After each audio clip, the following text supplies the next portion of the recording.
back to another episode of the Checkers or Wreckers podcast. Ladies and gentlemen, I am your host, Carter Leonard, along with Adam Schwab.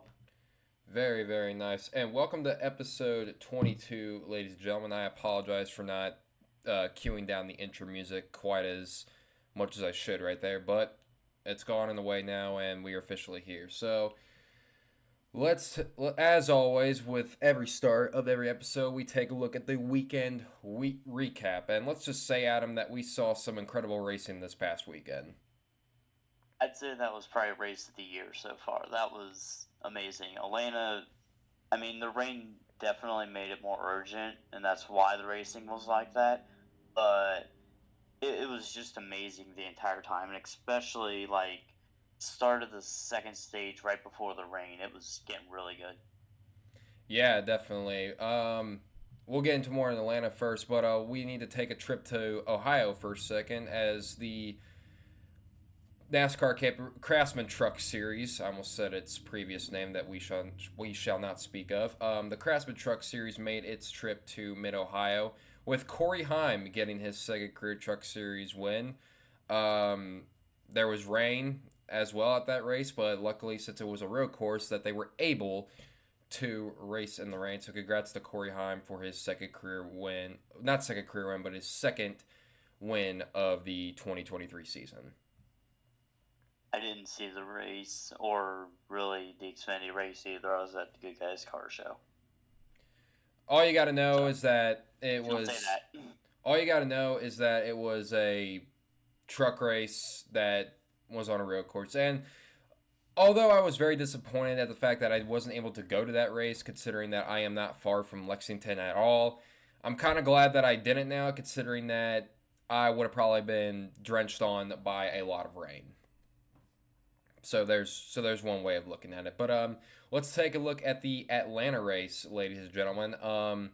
At Atlanta, I would say it was a pretty solid race as well. You had a lot of guys up in the mix, and it looked like that the colleague cars were probably going to steal another super speedway win until Justin Haley had other ideas and decided to give a win away to John Hunter Nemechek, which that is his third win of the 2023 season.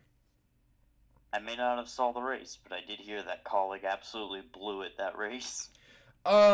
Here's my story from this race. Now, I would have seen this race played out on TV, but I was actually at the movie theater of all place, and I decided to step away from the movie for a second to look at the race on my phone, and I see John Hunter Nemechek leading on the final lap, and I'm like, how did the colleague cars blow this race away exactly? Like, how did you do that? And colleague racing, especially in the Xfinity Series, is notorious for absolutely, for getting their cars together on like the last couple laps of a super speedway race and just stealing the win away from the rest of the field. This time, on the other hand, it was not the case. Yeah. Yeah. That's just crazy. They were 1, 2, 3. I once had that race locked up. And joining us as of right now is Swiss. What's up, Professor? Whoa. Yep, he joined us at the at a very convenient time. We were just discussing the weekend recap. So Atlanta was the Xfinity race was meh. But the Cup race was some of the best racing I have ever seen in my entire life. And then it rained. Yeah, we were just finishing up the Xfinity Series race recap. How colleague racing absolutely blew the finish and gave John Hunter Nemechek his third win of the 2023 season. Now we get into the Cup. Now we get into the Cup race. So I made a video earlier this week on the channel talking about the current state of Atlanta Motor Speedway. But before we get into that, I want to talk about the race once again. Prostate, you have absolutely took the words right out of my brain and saying that was some of the best racing that you have ever seen. And you're not wrong when you say that, because and this wasn't even a traditional super speedway. This is Atlanta Motor Speedway of all places, but I consider it a hybrid track, and this hybrid track definitely delivered on Sunday night. It was. Yes. It's unique because it's the only track on the schedule like that. I mean, it's a mile and a half, but it also races like a super speedway, but at the same time, it doesn't. It's just weird, but hey, if it keeps putting on great shows like this, there's no issues with it. No, definitely not at all. And I understand a lot of people will point out that it's a big gimmick, and which it's not wrong. They're not wrong when they say that. I mean, did this track necessarily need this? Not really, but do I think that it's a bad idea at all? I wouldn't say that. I mean, I don't think that this is the, like I said before in the past, I don't think adding super speedway style racing the mile and a half tracks is necessarily the answer to the problems that intermediate racing used to have. I mean, obviously the next gen car has shown that it fixed intermediate style racing, but at the same time, I'm not opposed to New Atlanta now. I've became more of a I became more of a fan of New Atlanta than I've ever had before after this race. When they announced the idea back in late 2021, I had thought, this is a horrible idea. Atlanta's going to die within years. Because it's just such a polar idea to what they could have just done by simply just repaving the track. They could have just repaved it and left it at that. Or, if they wanted to reconfigure it, they could have reconfigured it to its original layout. That could have also been cool. But they go with the super speedway, up the banking, up the width, and repave the track. And in the first 3 Atlanta races, the new Atlanta races we've had, I was opposed to it because the first one sucked, especially at the ending. The second one sucked. Third one was meh. And this year, this race, the most recent Atlanta race, has captured my mind because it's just so balls to the walls. Every position counts. You have to make it to the front or else racing. And every single car is in contention for it. It's just up to the driver. And I love it.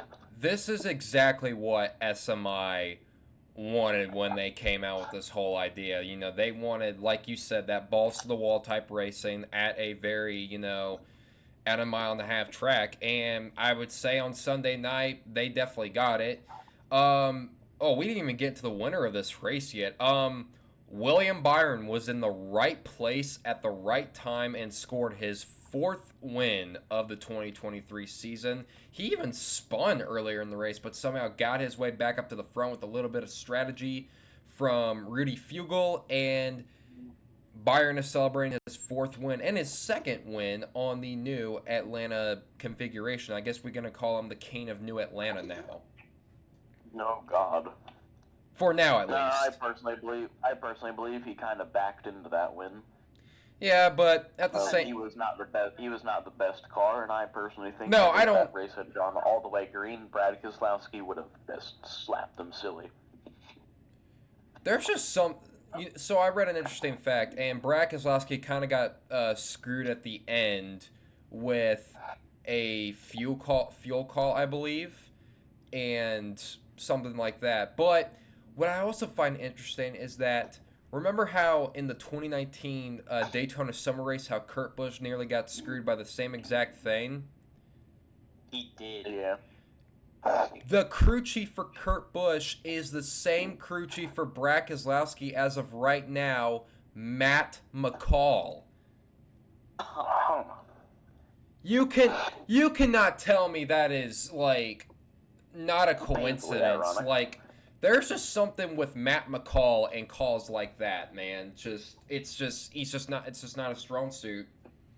And that's probably one of the hardest calls you could possibly have to make. Because Keselowski was leading, so he's burning more fuel. Because you have to be on the gas more, you have to be pushing it more, you have to stay out front more. Yep. Because if you're running behind a car, you can kind of let some of that draft take the throttle input from you. And so you can only run, half. God, even if you're in a big enough pack, quarter throttle.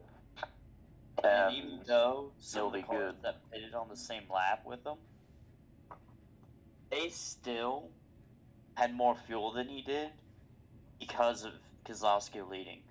And Michael McDowell, I don't know how he did it, but he went 91 laps on fuel. That's just absurd. I'm still trying to figure out. Did he fit on the same lap as Keselowski?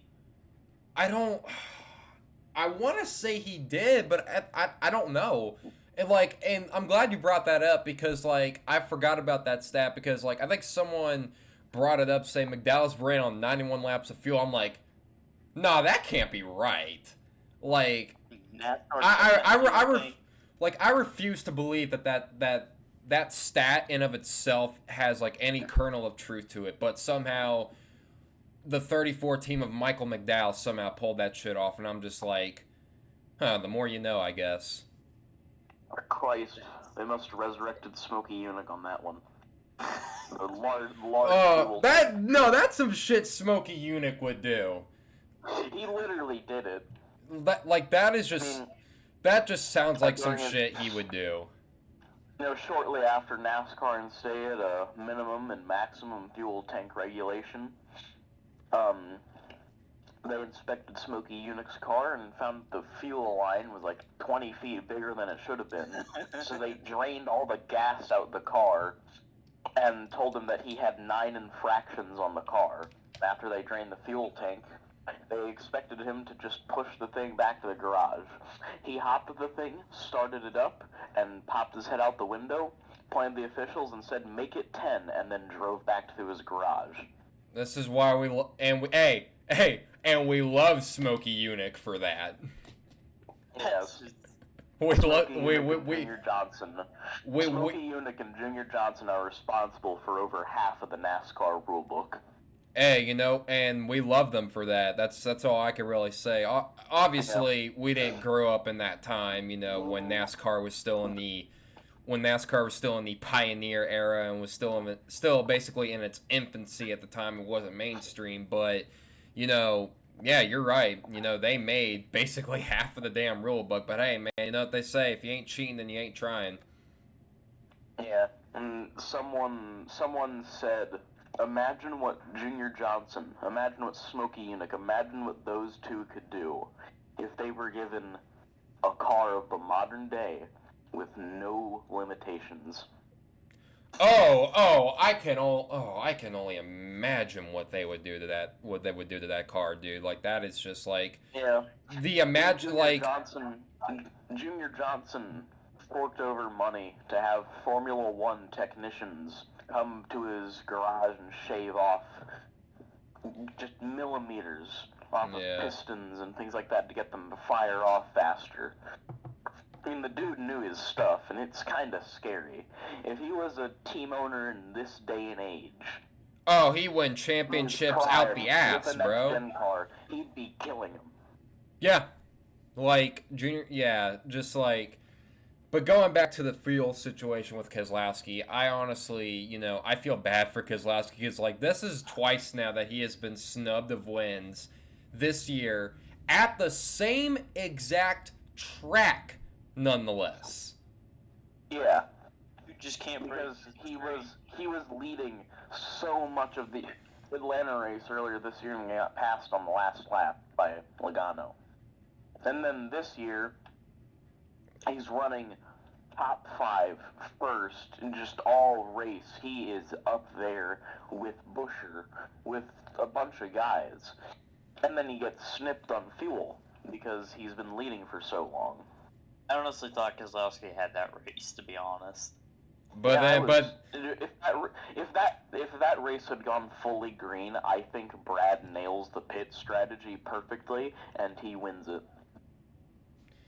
Yeah, I mean, and also another thing that I want to bring up, it's the fact of a lot of fans were kind of upset at the call NASCAR made to not wait it out. Like, I don't think many people realized. First of all, the storm that they were showing on the radar, that is not a small storm. That is a big, like, that's a big storm. Like, that's going to take a minute for you guys to, like, wait it out. And, you know, drying the track, that takes a long time in of itself. And they're like, they're also... There was a pocket in between of the rainstorms. And what my grandpa pointed out to me is that if they had taken the time during that pocket to start trying to dry the track, it would have started raining as they were drying it. So, if they had tried waiting it out, the race probably wouldn't have gotten green again until like 4 in the morning. Yeah, and obviously, us fans are not going to wait that long in order for a race to be restarted. I'm sorry. As much as I love it, you know, call me a non-dedicated fan all you want, but at the same time, it's just, like, I'm sorry. I like sleep. I like sleep. Thank you very much. Christ, just last year, I woke up at 4 in the morning for both the Singapore and Japanese Grand Prix for Formula One last year. Yeah, because at 4 in the morning in my time. Yeah, because F1 fans are built different. Like, yeah, I mean, I just personally, like, you know, I just wake up at that time and I'm like, yeah, I can watch this racing. Yeah. And I would have personally stayed up till 4 in the morning for a race. I like seeing cars go fast in ovals. Yeah, I probably would. But other than that, that's all we really have to talk about Atlanta. Congrats to William Byron. He is currently, as I am speaking before this weekend at New Hampshire, he is currently the points leader as of right now. Regardless of what you say about this win, this is the breakout season, as I mentioned before, that we have waited for William Byron to have in his career. Yeah. Even Denny. I'm personally not the biggest Byron fan, but I knew one day that this would happen. I knew he would be killing him one of these days, and he's doing that pretty well so far this year. I remember back in 2018 in his rookie season where Byron was just absolutely just struggling. He only managed 4 top 10s that entire season. And, you know, we all question, you know, oh, man, is this guy going to make it? You know, is this guy going to, you know, is he even going to be a Cup sensation that we all predicted him that he would be? And, you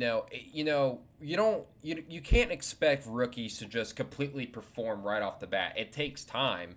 And Byron especially at Hampshire Motorsports.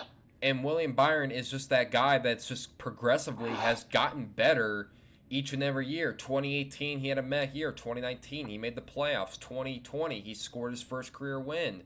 2021, he had a really consistent season. 2022, set a new career high in wins, but struggled. But now 2023 is the season that we've all waited for him to put together. And so far, he has done an amazing job at it. We all expected William Byron to have a breakout season at some point. If I remember right, in 2021, Byron had a just like utterly insane, like first 10 races of the season or something like that. Had just a continuous top 10 to top 5 streak going all for that first stretch. And it was ruined by a super speedway race. And then he continued to do that again. And it just... his Achilles heel for his earlier years was definitely the plate tracks, because he would just kind of fall back, get screwed over a little. Yeah, just... So, I think Byron's going to be a strong contender for the championship. I would hope so, because, you know, if Byron somehow chokes this whole thing away in the playoffs, like if he's somehow eliminated in the first round, which I highly doubt, but if that's the case, then I would be utterly disappointed. Yeah, I would be disappointed, but I would kind of find it funny. Yeah, it's just... You should ask X on that. What was that, Adam? We should ask X's opinion on that situation. Oh no! Don't get X involved in that, bro. X, shout out to you, man. We know your driver's having a really good season, but we're speaking hypothetically. We're speaking hypothetically here. I really hope that Larson starts to break out a little for this year, because like, man, 2 wins, what, 2 or 3? Yes, if you count the All-Star. 2 points, The other 2 two point, cars. 2 points wins at both Richmond and Martinsville, and he has the All-Star race. And then the All-Star. So, it's been a good year for him. I want more. What about the other 2 Hendrick cars? Oh boy, I'm gonna keep it real. I don't know. I legit don't know at this point. Like I personally think Elliott will make the playoffs. Sadly, by the friggin' margin of his teeth. He's just barely gonna make it in. I think Alex Bowman does not make it into the playoffs, though. And that's a shame for Bowman, because before he got injured, he had a really consistent start to the year. Like he was top 10 week in, week out. Like there was a point in time where he was the points leader even of consistency. And then he got injured, and it's just kind of messed him up. And you can tell, the dip in performance is really obvious, because what was his injury? Like a sort of injury area? It was in his like vertebrae area. It was from that. Yeah, that's a neck injury. So that has definitely caused him some performance issues. Yeah, like because there's been injuries of people, their neck, their head, their spine. This just destroyed their career. And now, I think this has definitely damaged Bowman's driving ability in some amount. Now, I don't want to say that per se, but as for Chase Elliott, like I don't even know what's gonna happen to him I don't even know if he's gonna make the playoffs, and I'll tell you why. It's because of the fact of, yes, he's gotten a couple of good, he got that top 5 at the Chicago Street Course, but then again, has there been really any races? Has there been any races where we've seen Chase Elliott the past few weeks and say, hey, you know what, this guy's gonna be contending for the win? Have we even really seen that? And the thing about Chicago is that he wasn't even up there for most of that race. No, he wasn't. Like 15th, 20th, all race. And then the pit strategy nailed in perfectly, and he got, like, 3rd. Now, I could say that for a majority of drivers. I mean, would have been 4th if Austin Dillon had not, done the thing. Which, fourth, that's still a top 5 finish, but one thing that, a lot of drivers of that race had a good pit strategy, but as for the two best Hendrick cars of right now, obviously, are Larson and Byron, but for the bottom half being Elliott and Bowman, I don't know, because you never know, because we're coming up on some tracks that certain drivers have a knack for or something like that. You can always have an unknown winner. Hell, it can even happen this weekend. It could happen in Michigan. Bubba Wallace was fast there. It could happen at Daytona. All the variables that could be in place for both of those guys to miss the playoffs are definitely in place right now. Yeah, because you have Loudon coming up, which is a track that Hendrick statistically has not really been the greatest at.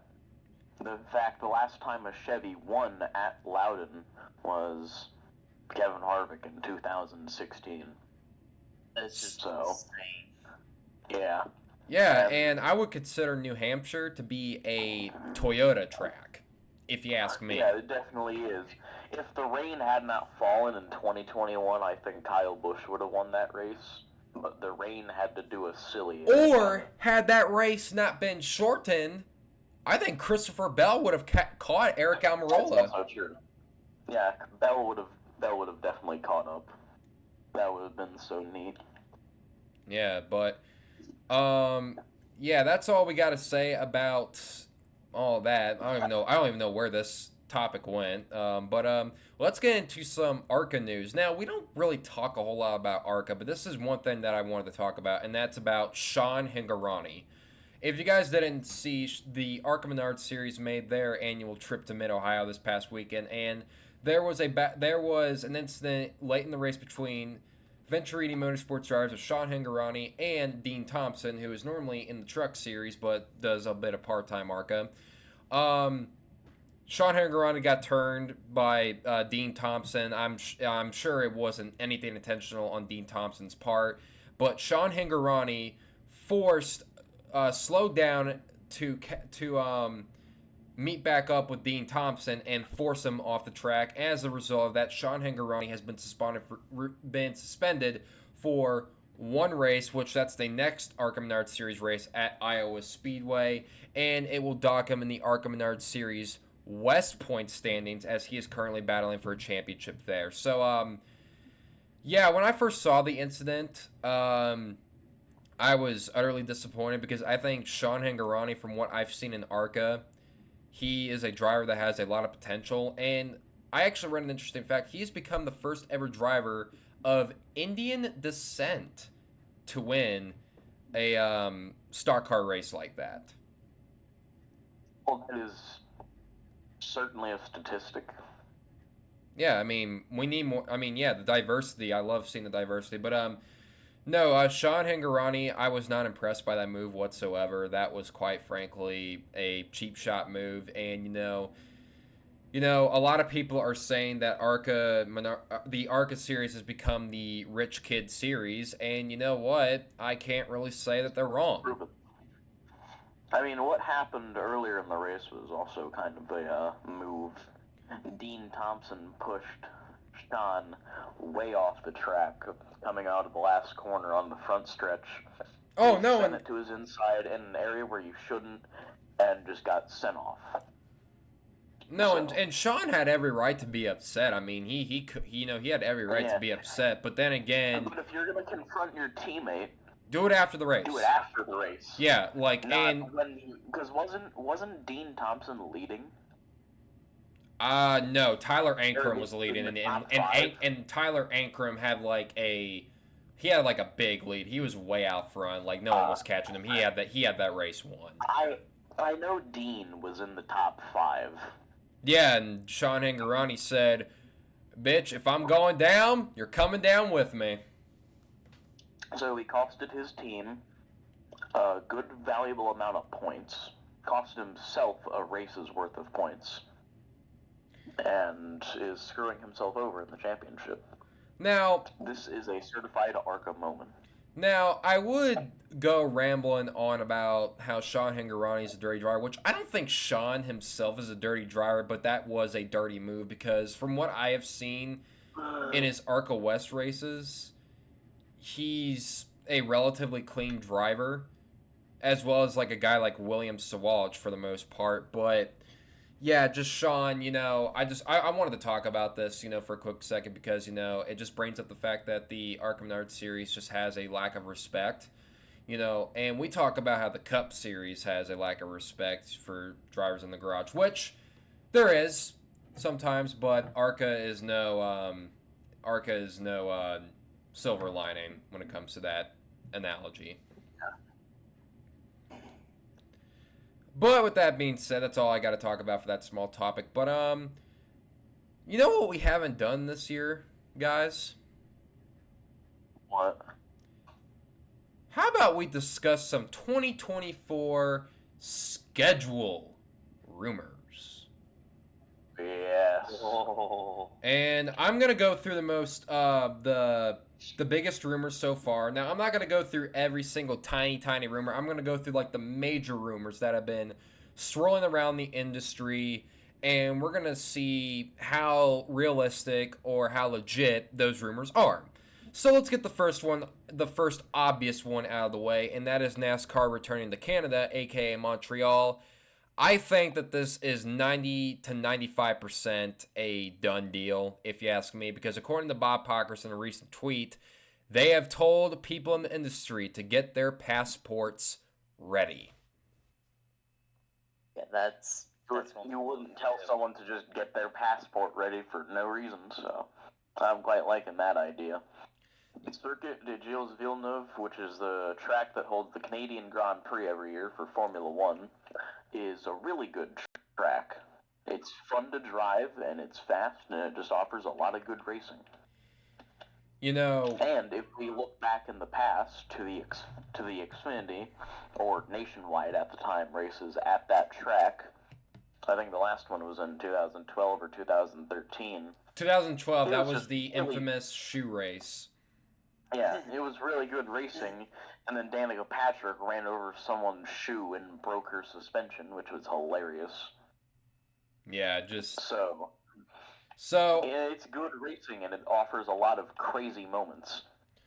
Honestly, I'm not really surprised by this whole, this whole news about us going to Montreal. Now, I appreciate I did eventually know that we were going to cross, new borders. We were going to go international again at one point. But the question always was, it wasn't a question of if, it was just a question of when we were going to do it and where. And Canada, obviously the Truck Series has always done Canadian Motorsports Park.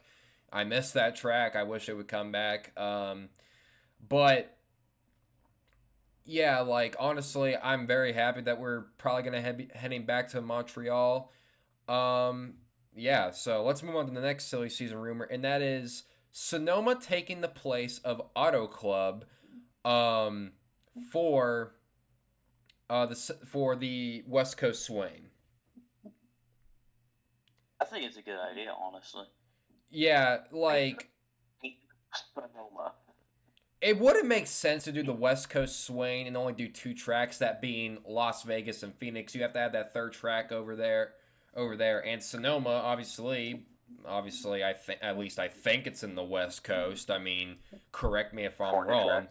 Obviously, I'm being sarcastic there, but no.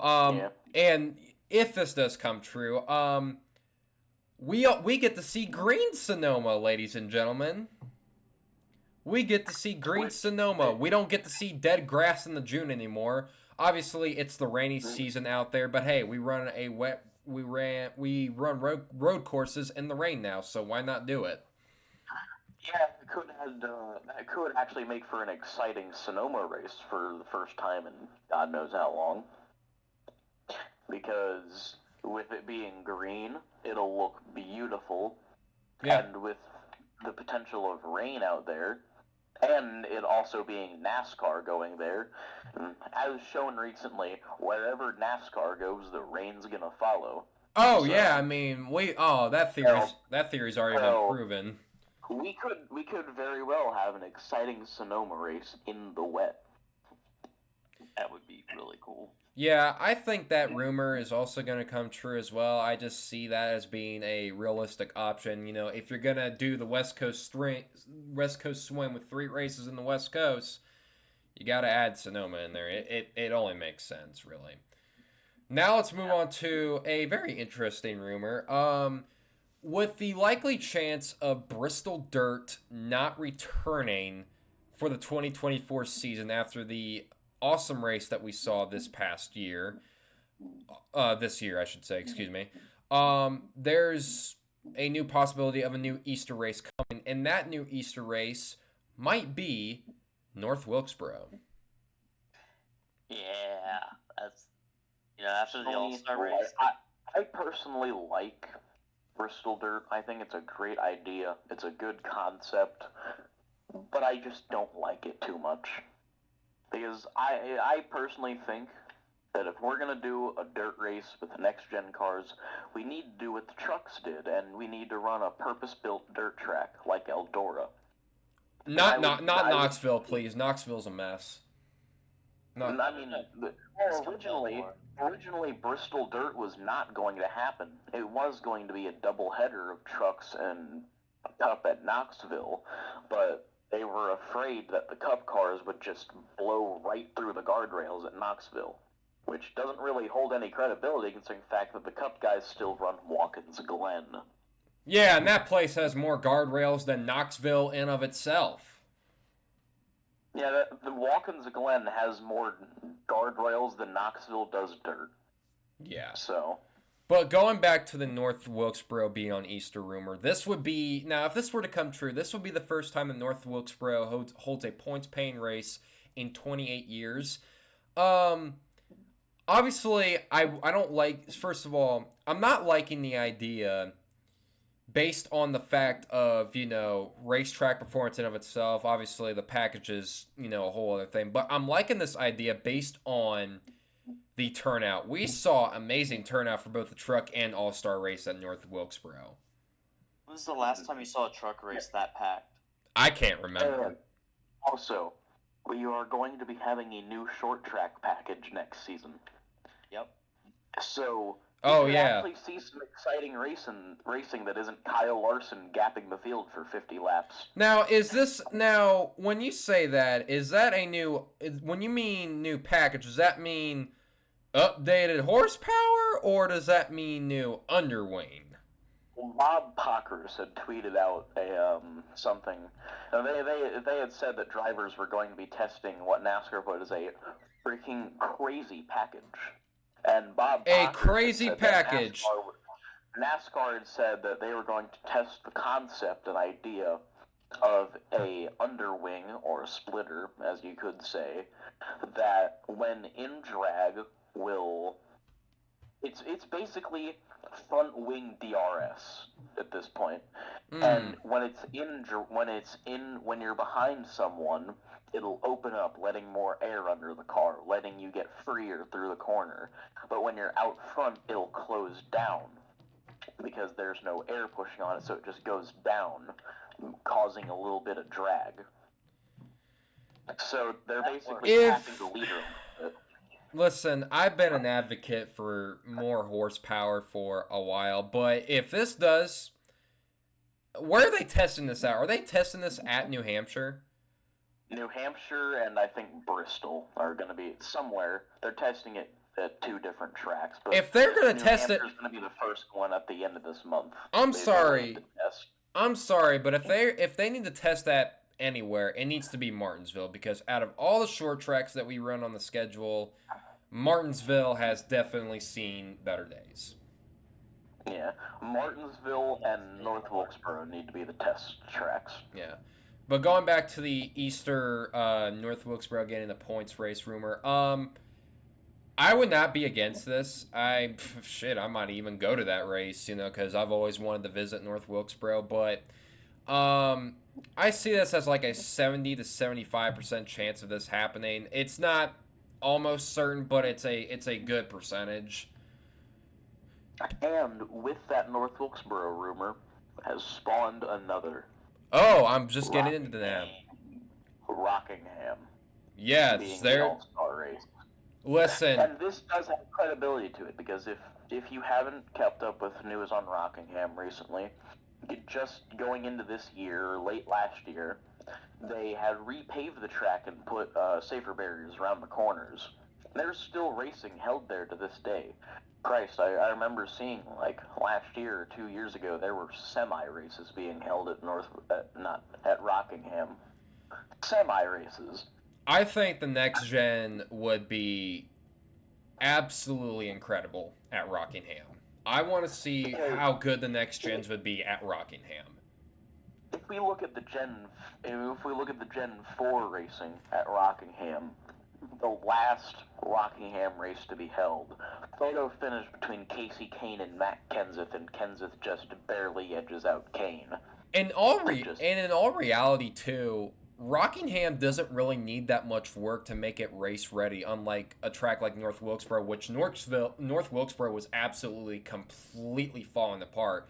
Rockingham, on the other hand, is in way better shape. All you got to do is just paint it up, make it look pretty, make it look very presentable, get the weeds out and everything, add some sponsorship billboards, and quite frankly, you're good to go for a race.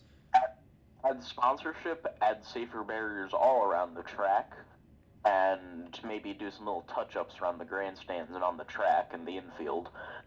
You are perfect. I am glad that NASCAR is bringing these tracks back, like North Wilkesboro and possibly Rockingham, and they did it at the Nashville Super Speedway too, and possibly the Nashville Fairgrounds. But yeah, that's all we have to. I personally want them to find a track for the All-Star race that we can just go to every year and have it be exciting racing, because I want to see Rockingham and North Wilkesboro when they're put back into, prime era. And I want to see those tracks as points-paying races. So do I. Imagine this Rockingham in the playoffs. Hey, you can make the schedule. Hey, what NASCAR could do with their schedules in the future is make it innovative, but also bring back that old school feel to it.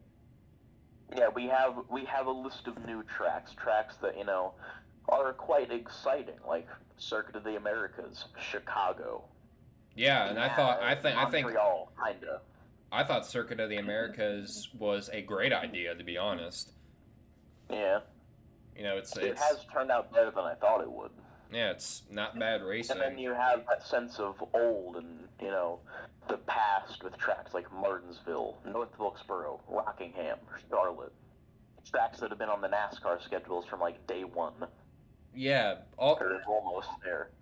Yeah, I like what NASCAR is doing, and I think I could say that they're both being innovative, but also bringing back traditional ways, and, I like that. That's a really good idea. All right, now all this tradition is in its own way innovation. Yeah, indeed. Now let's move on to some silly season news. Corey Lajoie and Spire Motorsports plan to announce a contract extension. This doesn't really shock me, as I think that Corey Lajoie is in a really comfortable spot with this team as of right now. Corey Lajoie sits about. Where does LaJoy sit at in points? I believe. Do you guys know where Corey LaJoy is sitting at in points right now? I legit don't know. 20s. He is currently sitting 24th in points as of right now, which is a couple spots better as what he did last year. He's had some pretty solid speed to start out the year. A lot of people have been saying that, Corey LaJoie is a guy that should really get a top ride, this, and that. After seeing his performance with Hendrick Motorsports at Gateway, I'm wanting to tone down on those kind of ideas, if I'm being completely honest. Because, you could say, Hendrick's never really been good at Gateway. Well, Kyle Larson running top 5 all night, and William Byron running fine. Alex Bowman running top 15. And Corey LaJoie finished 21st with a car that was clean and perfectly A-OK. While Carson Hocevar was outperforming him. Yeah, but if we look at last year, the number 9 car's performance, Chase Elliott gets Ross Chastained and finishes 21st with a broken-up car. Yeah. So, LaJoie doesn't really have an excuse on that. I remember correctly, before that happened, Elliott was near top 10, top 15. Yeah. Yeah, Elliott was somewhere inside the top 10 at that point, and then oh man, See, when NASCAR does something new, especially when we go to new tracks, there's always something memorable that happens. And that being the first ever Gateway race, Chastain created, a bunch of chaos. And, just NASCAR going back or going to new tracks just creates memes and chaos and fun things. Like Chicago, Shane Van Gisbergen winning. The return to North Wilkesboro, Kyle Larson absolutely destroying the field. Yeah. But no, going back to the whole Spire Motorsports Corey LaJoie contract extension, I think this is a good move for Spire on their part. They've been sort of a lot more consistent with their runs. Obviously, I'm not saying that they're a race-winning team by any means necessary, but if Corey LaJoie is working out for them, then I don't see why they shouldn't, announce a big contract extension for him. So good for Corey Lajoie, and good luck to Spire Motorsports in the future. Which, by the way, they have came out and said that they do not plan on selling any charters regarding the 7 or the 77 in the near future. Which, honestly, I don't think it's the right time to buy a charter as of right now. Yeah, it's kind of an odd area with these cars. It's just we're in the heyday in the middle of the next gen car. So it's kind of an odd area. Until we get a new deal which, has a better overall system of the charter system, I don't see teams being in a big hurry to, get anything, buy anything, or anything of that matter. Even Dale Jr. Came on Sirius XM NASCAR radio. He talked about it himself. They were, we've all heard the rumors of Junior Motorsports possibly wanting to get into the Cup Series in the near future, but they said there's been no movement on our end. Like, they have not tried to do anything, and honestly, I can't blame them. Everything is so expensive as of right now. No one's wanting to sell. No one's wanting to buy. It's a big mess. If I remember right, Starcom Racing, they had a charter for the 00 of Quinn Houff, but going into 2022, NASCAR just kind of took that away and put it up for auction, or Starcom put it up for auction. And at that time, that was when 2311 was, looking to expand and get Kurt Busch. Denny Hamlin, or Michael Jordan, I assume Denny more. Denny Hamlin bought the Starcom 00 charter for $13.5 million. Yeah, and that was, $13 million now. Well, guess what? It's now $30 million to buy a charter now.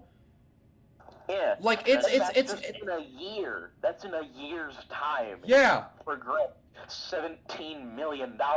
Like you sit back and ask yourself, like, how does this even happen? Like, the price going up that much. Like, how does that even happen?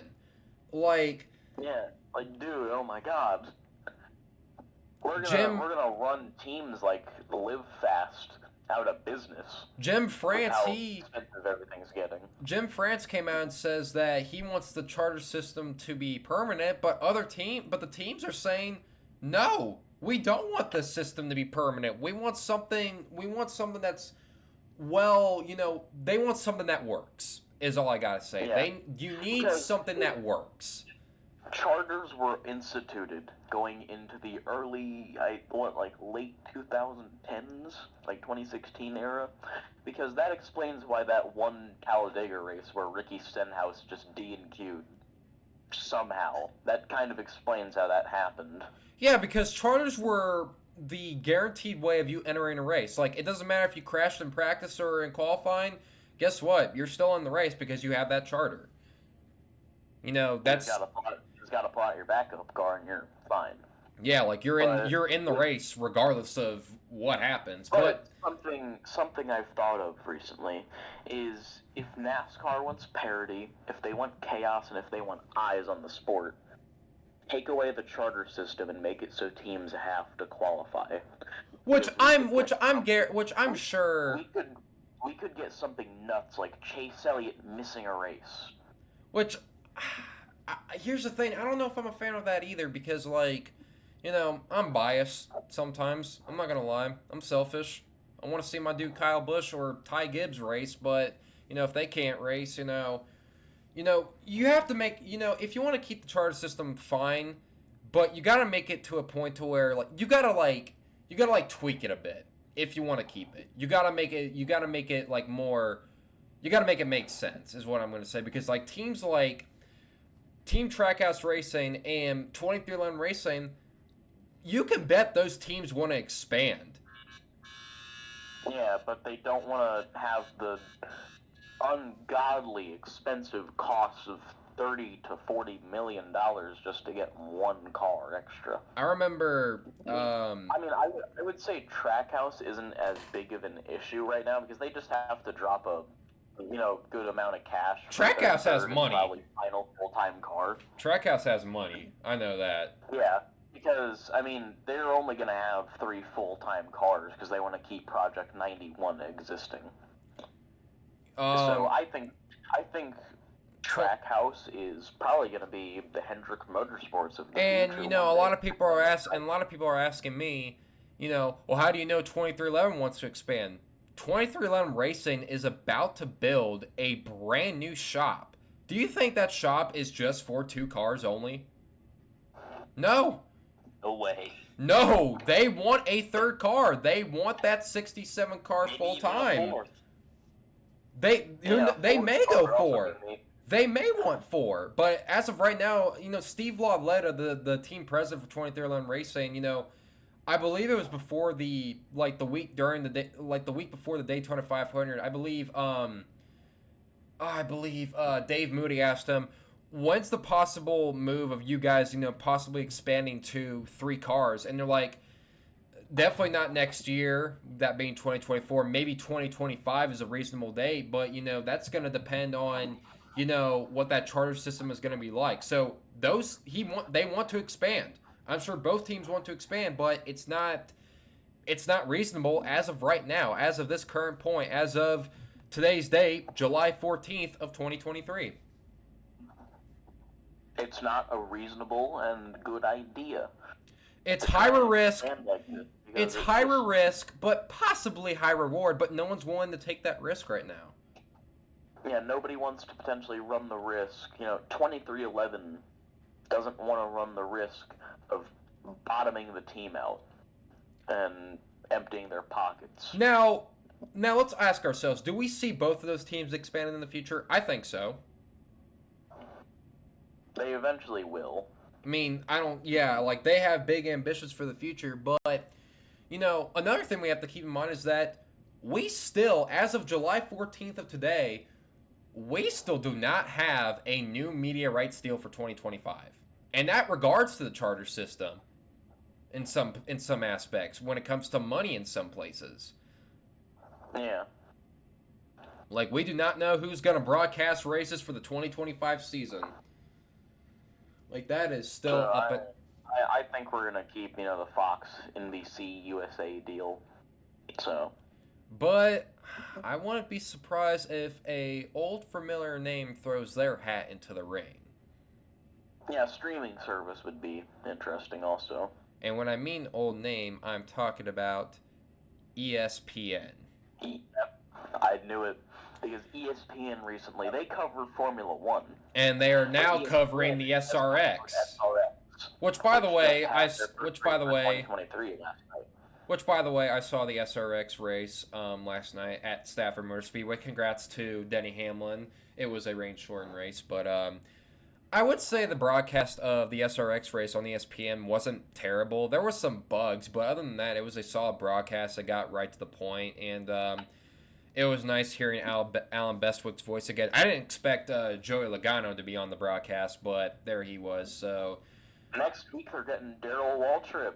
I'm excited for that. Also, speaking of their schedule got mixed up a bit because what was the track that they were supposed to go to next week, but they announced last night that they're not going to the Thunder Bowl, I believe. Yeah. The Thunder Bowl in Virginia got disrupted by the massive flooding. By the way, on behalf of everybody at the Checkers and Wreckers podcast, we send our deepest condolences to everybody involved in that flooding as of right now. But they announced that Stafford Motor Speedway would host 2 consecutive races to start out the year. So that's pretty cool. All right, ladies and gentlemen, now we are at the end of the show, and you know what that means, ladies and gentlemen. I think both of you guys are accustomed to what's at the end of the show. Race picks. And this weekend, ladies and gentlemen, the NASCAR Xfinity and Cup Series make their annual trip to New Hampshire Motor Speedway. And let's get into the races, ladies and gentlemen. For the Xfinity Series, it is the Ambetter Health 200. Folks, who do you have winning this race? I'm going to start with Adam. Who do you have winning the Xfinity race?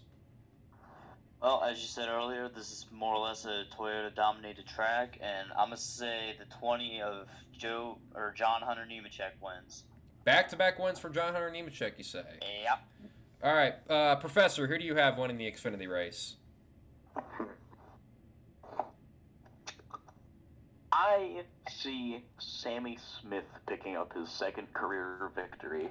I want another Sammy Smith win if I'm being real, because I am really high on Sammy Smith, so I like that pick. He balled and he did it good out at Phoenix, and I think he has potential to get it again here in New Hampshire. See, I'm having trouble with this pick because I want to go for the guy who won there last year, but I also want to jump on the Toyota hype train.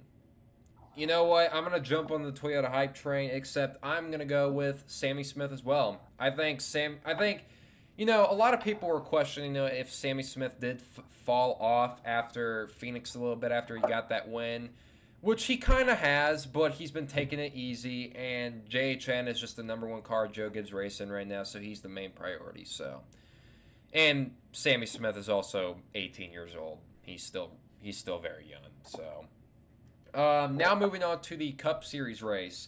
It is the Crayon 301, and no, I'm not talking about Crayola crayons. I'm talking about Crayon 301. So, Adam, who do you have winning the Cup race at New Hampshire?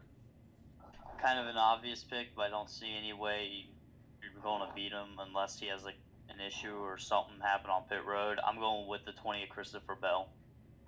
Very smart pick. Professor, who do you have as your Cup Series pick at New Hampshire? I quite agree with that pick, as I'll take Christopher Bell, last year's winner of this race, as he kind of killed him last year. Really good performance off of him. Now, I am going to pick a Toyota Gibbs car as well. However, I am not picking Christopher Bell, and I'll tell you why.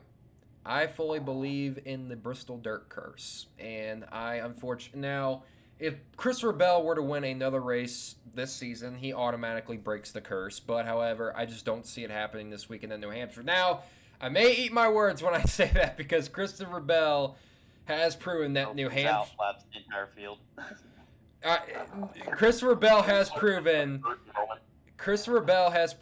that New Hampshire is his track. Now, I do expect both Toyota teams, both Joe Gibbs Racing and 2311, to be fast. But, however, I think for my pick at New Hampshire, for his third win of the year, I'm going to go with Martin Truex Jr., and he is a multi-time winner here at New Hampshire. So he's going to pick up another lobster this weekend. So yeah, Martin Truex Jr. is my cut. What's up? That's a good choice. Yeah, because like if I don't see Bell winning this race, then I could definitely see Martin Truex Jr. winning this race.